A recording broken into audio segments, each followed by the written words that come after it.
All right, we are back at module number 5. The last module in the path to a 6-figure venture.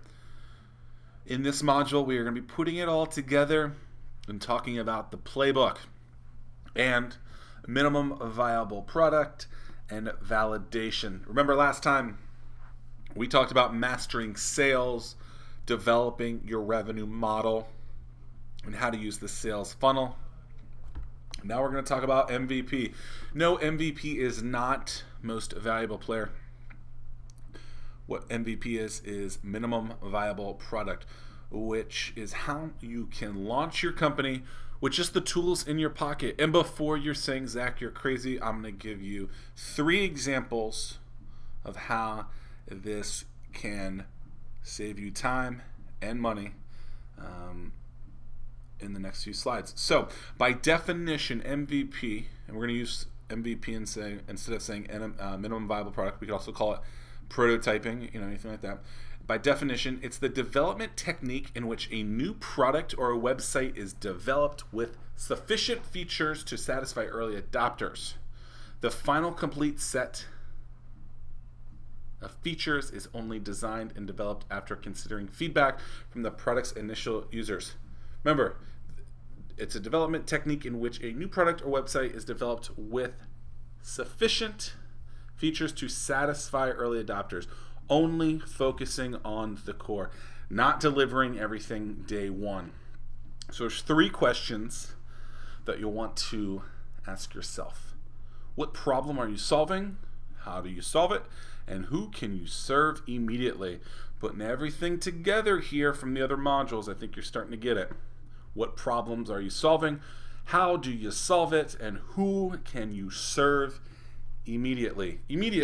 The key is throwing everything you have at the wall to find out what sticks. Literally, because at an early stage, you don't know what's going to stick. Establish a foundation to start building the final product, gather as much feedback as possible, and build your company from your customers' input. The Carrie Norfolk example. We had Carrie Norfolk at one of our events called Start Norfolk. Start Norfolk is a build or prototype your company in a weekend competition. Carrie Norfolk came in with an idea to deliver A to B via bicycle. They would charge $5 for each item to be ordered, or each complete order, and that was how they made money out of it. And so how did they get orders? Well, by just a simple pen and paper, or in this case, printed paper. They took this flyer, just like a business card would be in that kind of size, and said, get anything delivered. Yes, this includes Taco Bell, and handed it out around downtowns and college campuses in this one weekend. In this one specific weekend, and this also was a number that was very specific to the company. And so before they filed any kind of paperwork or did any crazy things like that, pushed it and was trying to figure out what happened. Guess how much money they made in that first weekend? $250 in the first weekend off of that alone. They solved a true problem. 2 problems, really. 1, that people need things, and 2, that people are lazy and aren't willing to get up to do those things. Just by being able to do it. They went out and marketed it hard. Get anything delivered. Now that piece of paper, they've gone through the process and created other business pieces to it, different business models. But the core is still the same. Can you deliver something to someone? And can you do it quickly? They now have a full-fledged website where you can order. You can order anything from beer, wine, office supplies, food. And so, your first slide may be this, but then you can develop this out later. So the key is to not spend any money when you don't have to. Validate it before you find out if anyone wants it. So why did it work? They had a solid idea, and ideas are cheap, but they had a solid idea that solved a true problem. No cost to implement the trial run, and they got the validation feedback that was needed. Were things rough? Absolutely, but you know that people are truly wanting the core that you have. It was on a bicycle. Things were getting delivered. They had to implement process and certain equipment to carry some of the orders out there. They had to supply riders with gear, but they wouldn't have known if any of this was possible without validating this very early on to figure out what people needed. Another example of validation with this exact same company, there was a legal company, a law firm that was looking to get documents delivered. If you want to do document delivery, you have to be bonded and insured. That cost several $1,000s a year. The founder of this company was looking to get it done and said, hey, I'm going to go do this. Told me, I said, well, you know, how much does it cost? Tells me the price. And I said, well, how many times is this company going to order? And he said, well, my guess is a lot. So he goes back with my advice and says, you know, how many times are you guys going to, use our service a year? The answer was 3. At $10 an order, 10 times 3 is $30 compared to the $3,000 it would have cost to get bonded and insured. You do the math. Don't waste your time if the numbers aren't going to work. A t-shirt example.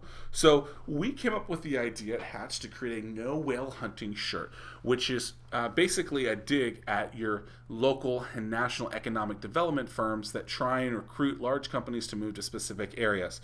We believe that small business, or the focus should be on small business and building the businesses up. So the term whale hunting is something that is fairly known in that world. And so we built this shirt. And so I put this shirt on Facebook and said, hey, if you guys want to buy this shirt, simply PayPal me $25 and the size of the shirt and we'll deliver. Guess how many orders we got? 0. People liked the page, commented that they wanted it, and that would be great. But when we put the barrier to entry of finances on it, when we said this is what it's going to cost, if you want this, you have to pay for it, no one bought it. So it shows that even when people say they want it, they're lying, or they don't want it as soon as you want it. It's a great way to validate a product, a service, a company, to not have to waste your time to figure out that no one really is going to buy it. Another example is an ebook that I was thinking about writing.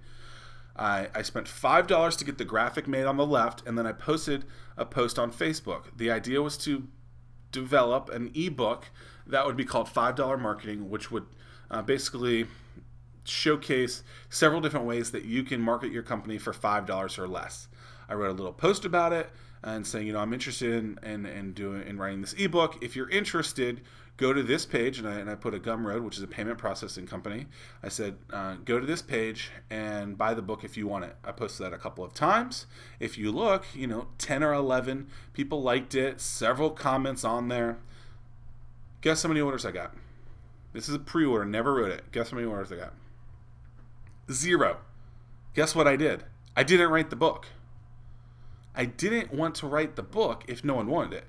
Now, had 5 or 10 or 50 or 100 people pre-ordered it, I would have put it together, and then I would have said, okay, if this many people want it, it's likely that more people are going to want it. But if no one wants to buy it at the beginning, what makes you think they're going to buy it later?